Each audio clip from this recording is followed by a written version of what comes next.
Okay, so one of the movies that I watched in 2022 was Crash. It was I think it came out in 2004.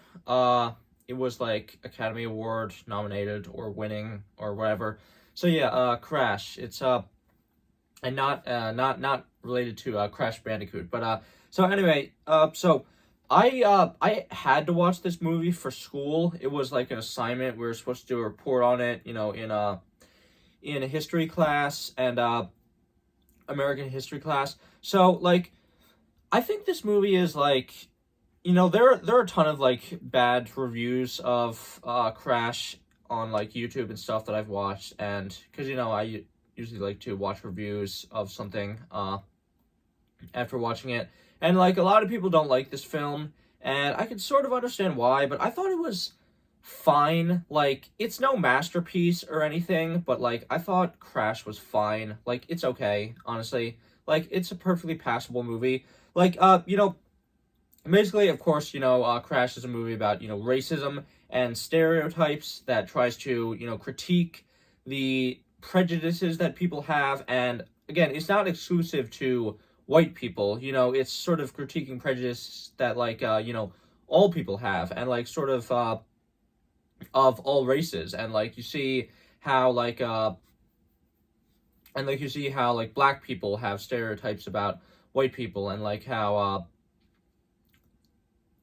other people, it's just sort of it's sort of this movie that is trying to like look at prejudice across the human species, and not just like, not just being like, anti-white and whatever. And I mean like looking at white supremacy and looking at white supremacy and white racism. I don't think that's anti-white, but like, again, what I'm trying to say is this movie is just like not just critiquing white people.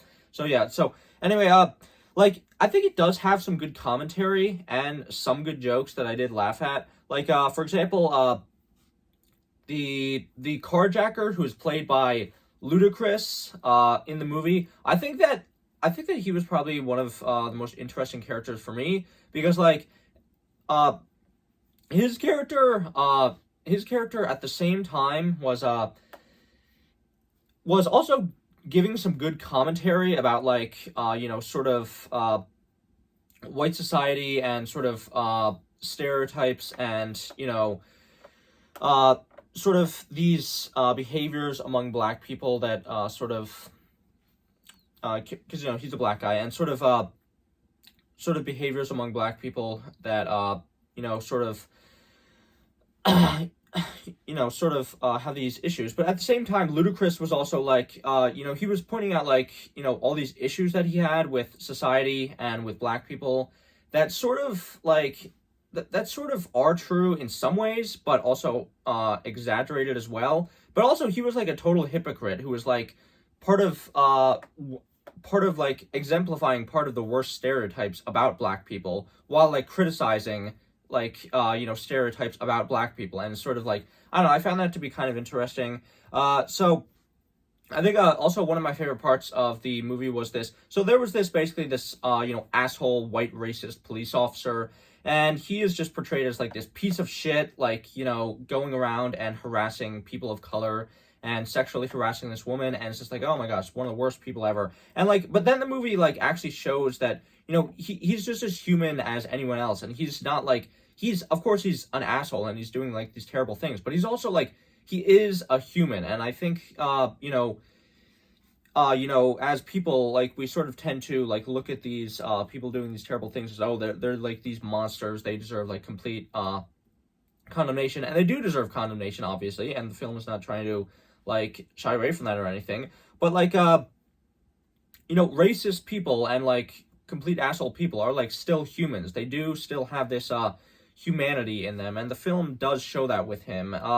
And like and ultimately, I really like the way that the story arc with him sort of concluded in the movie, because basically this movie, what it does is sort of focuses on all these interconnecting people in the city of Los Angeles, which is kind of interesting, I guess. So what happens is basically he is forced to confront the way that he has basically abused his power as a police officer, in a really clever scene where he basically he has to do his job and save this person trapped beneath a car crash as a police officer. But like the woman of color who is trapped who's trapped under the car is like in the car crash is like so afraid of him that she won't even accept help and is like, get away from me, even though he's trying to save her from a car crash, because she was the woman that he had previously molested. And he sort of sees like the damage that he is actually causing with doing these kinds of things, where she is like,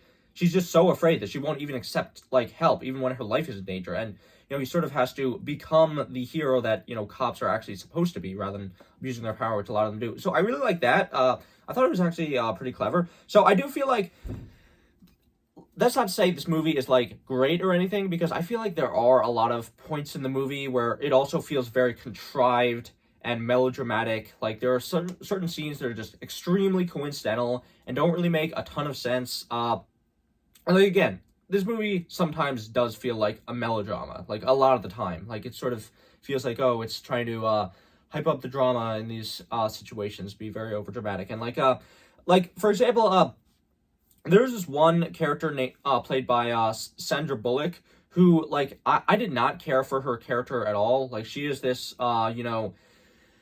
she's this Karen racist, basically, who is like like not unlike the white asshole police officer. She's not like actively doing things that are racist, but she's just like acting really incredibly racist, and like just being a Karen, like all the Karens are, like I just didn't really find her character really likable at all.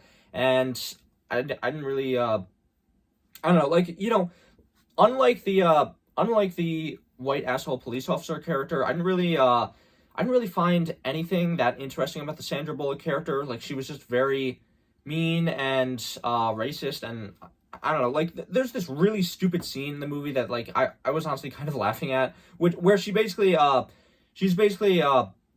walking down the stairs and she sprains her ankle, and she sprains her ankle, and it's filmed so badly to the point where I was like I was laughing out loud, because it was just like, it's so corny and so like filmed so badly. Like I don't know, like what are they thinking with that? Like and it's just like I don't know, it's supposed to make us feel bad for the character, but it really didn't work, because it's just like, oh, she gets injured, and the black woman that is like their that is like working for them has to like take care of her, and she appreciates her now, and that didn't really work. Like a ton of scenes like that just don't really, they feel like sort of contrived and very melodramatic. So yeah. Overall, Crash is okay. There's some stuff I got out of watching it, but it's not great. So I don't know if I would recommend it. Like, it's an okay film. Like, it's not terrible, but it's not great either. So yeah, that's basically what I thought of Crash. This has been the Aromantic Shipper. Please be sure to like, share, comment, and subscribe. And as always, remember, just because you can't feel love doesn't mean you shouldn't want other people to.